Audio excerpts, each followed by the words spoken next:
السلام علیکم ورحمۃ اللہ وبرکاتہ۔ کیا آپ بھی کسی آزمائش، پریشانی یا مشکل وقت سے گزر رہے ہیں؟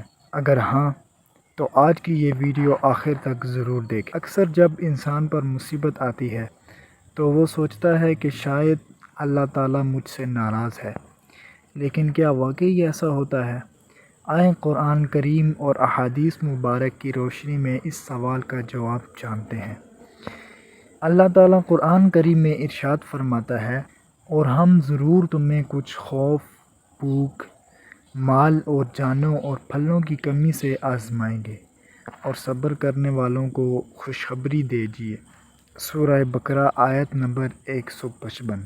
اس آیت سے معلوم ہوتا ہے کہ آزمائش اللہ تعالیٰ کی سنت ہے اور صبر کرنے والوں کے لیے خوشخبری ہے۔ رسول اللہ صلی اللہ علیہ وسلم نے ارشاد فرمایا، جس کے ساتھ اللہ بھلائی کا ارادہ فرماتا ہے اسے آزمائش میں مبتلا کرتا ہے۔ حدیث بخاری۔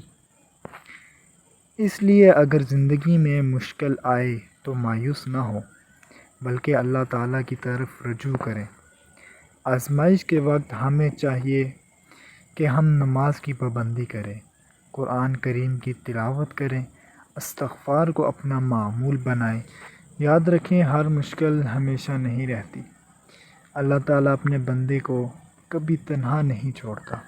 اگر آپ اس وقت کسی آزمائش سے گزر رہے ہیں تو اللہ تعالیٰ سے امید کبھی نہ چھوڑیں۔ ہو سکتا ہے آج کی پریشانی ہی آپ کے لیے کل کی کامیابی کا سبب بن جائے۔ اللہ تعالیٰ ہم سب کی مشکلات آسان فرمائے، ہماری دعائیں قبول فرمائے اور ہمیں صبر و استقامت عطا فرمائے۔ آمین یا رب العالمین۔ اگر آپ کو یہ ویڈیو پسند آئی ہو تو اسے ضرور لائک کریں، اور اس طرح کی اور اسلامی ویڈیوز کے لیے ہمارے چینل کو سبسکرائب کریں۔ جزاک اللہ۔ السلام علیکم ورحمۃ اللہ وبرکاتہ۔